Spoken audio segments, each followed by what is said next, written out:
Fitz Randolph could have gotten this from one of his movies.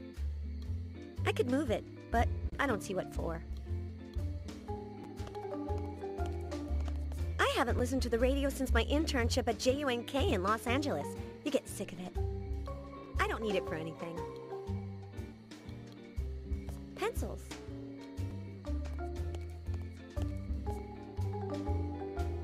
What luck! Not even chewed on.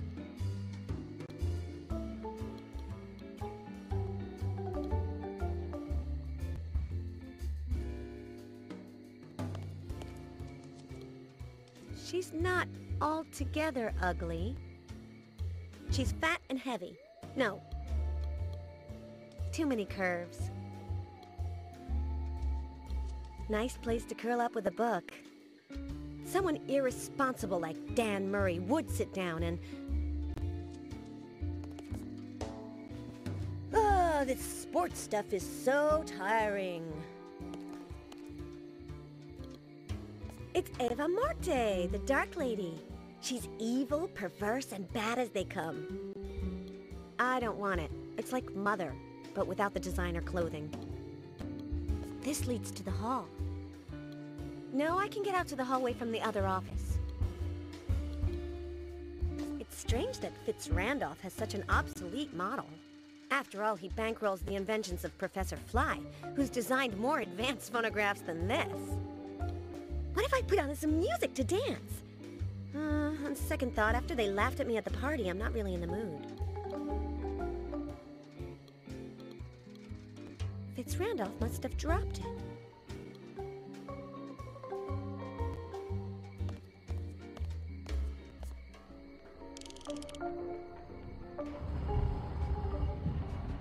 Wasn't this in the other office? Garden, dock, and on the other side of the lake, the studios. It wouldn't do me any good. Carrying a few extra pounds.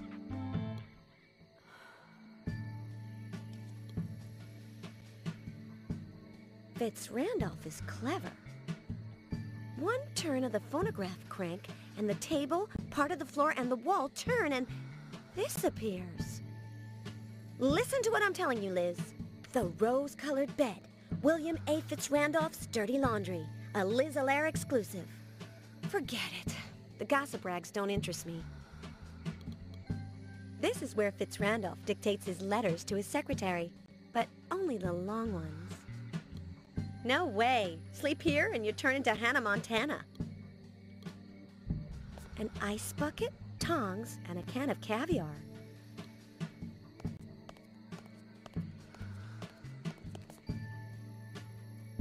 Expensive caviar. My sister, Anne-Marie, the smart one, uses it to make sandwiches.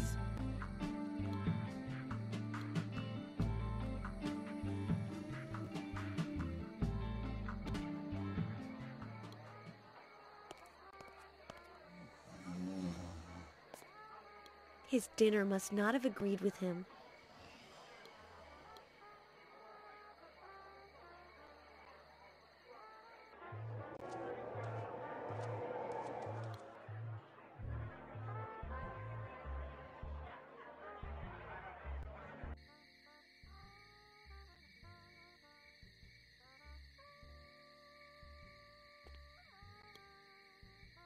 Big Albert gave him a note.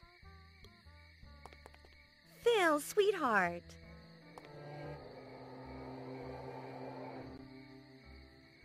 You can't deny it. You have seen Big Albert.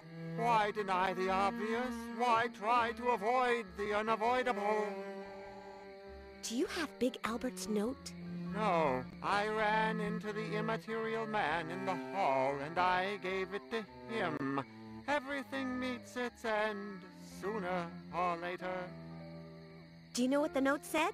Why bother if we're all going to die anyway? Do you know which way Big Albert went?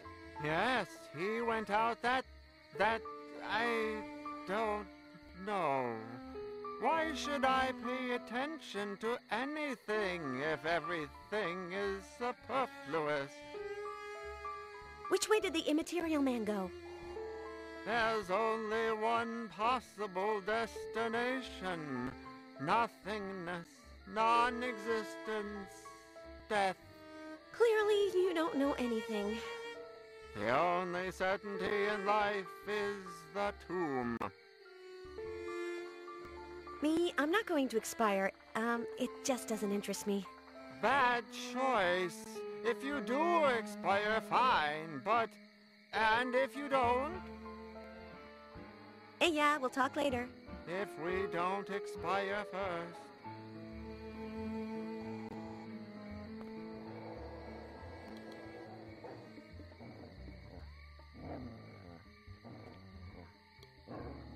Toby the Third is in there with the notebook that Big Albert threw away after tearing out a sheet for Phil. If I want the notebook, I'll have to think of something. Because I can see that if I stick my hand in there, I'm gonna lose it.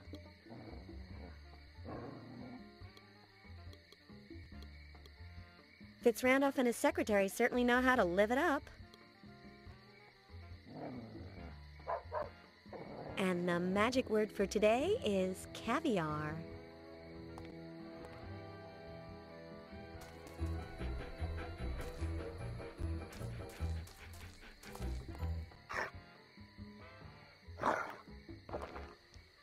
But the real magic would be if something was written on it.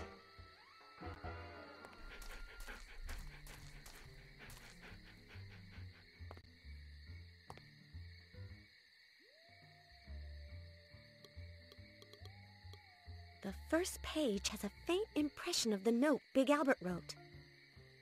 Yes, but I can't make out a thing.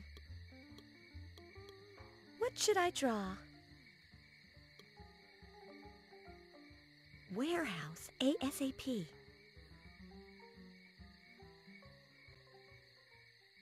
When she finally found out what Big Albert's note said, Liz headed to Fitzrandolph's storeroom, located behind the mansion.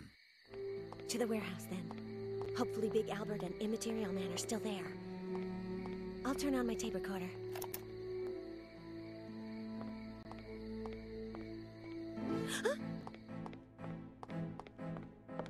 Easy now. Immaterial? The people who did this will be back. Help me. Count me in. What do I do? I'm your girl.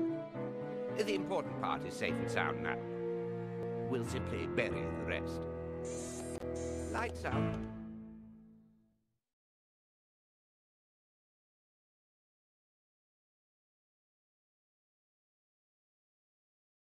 At noon the following day, Dan was awakened by a ringing telephone. It was his boss. Liz and Dan hadn't shown up at the paper that day, and he was, how can I put it, pretty angry. I won't tolerate another screw-up. You hear me, Mr. Murray? You know, you don't understand it. If the story about last night's award ceremony doesn't make the Sunday edition, you and Miss O'Lear are going to be in hot water. Very, very hot water, he screamed down the phone. Reluctantly, Dan went back to Fitzrandolph's mansion. Edgar told him that Liz had been seen going into the storeroom, where she evidently was no longer. Finding out what had happened to his beloved colleague was not going to be that easy. Beloved? My foot. Los Angeles Stadium, Friday night. Manny Brown, Rico Sandretti. That's what counts.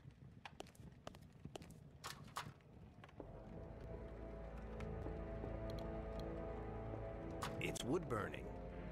I could open it, throw on some logs, take out the ashes. I don't think so. Doesn't this belong to that lunatic? Not that I pay attention to what she wears. Let's hope I don't find more of her clothes lying around here. What's it to me?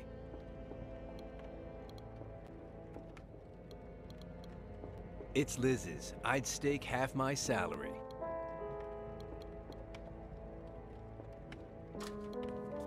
Why, I've carried bundles like those, and even bigger ones. But step by step, I've managed to get to where I am today. Whoa, these are yesterday's news. Must be from some movie. Nice poster, and that's the end of it. I have one at home just like it. I always sleep on it, except when I have, company. 5-second rest period and I'm back on the court. This sports business is really tiring.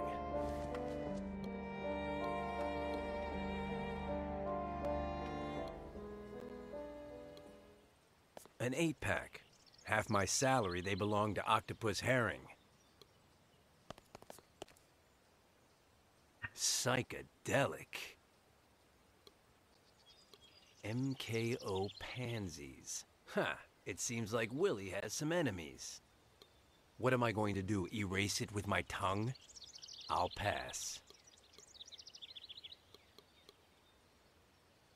It's against Willie, but I'm not adding to it and or rubbing it off. It would end up too messy.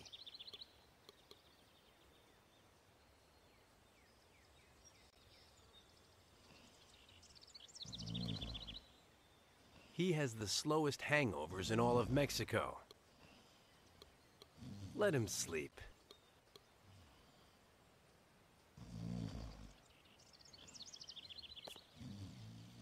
That belongs to the chupacabras.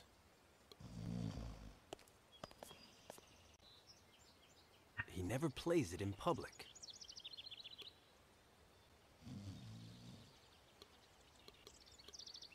Charangote. This is a kit for making margaritas. But the salt shaker shaped like a cactus is kind of funny.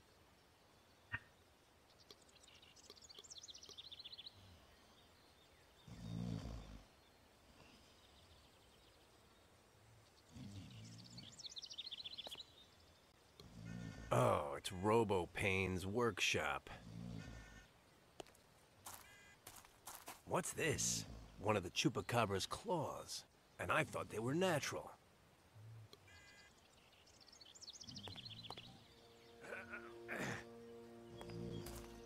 Nothing. That's not the way to get out.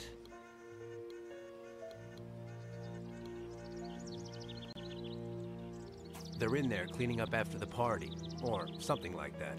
And the robots aren't letting anyone in. Plus, Willie might be in there, and he'd invite me to stay for lunch or something, and that would bog me down.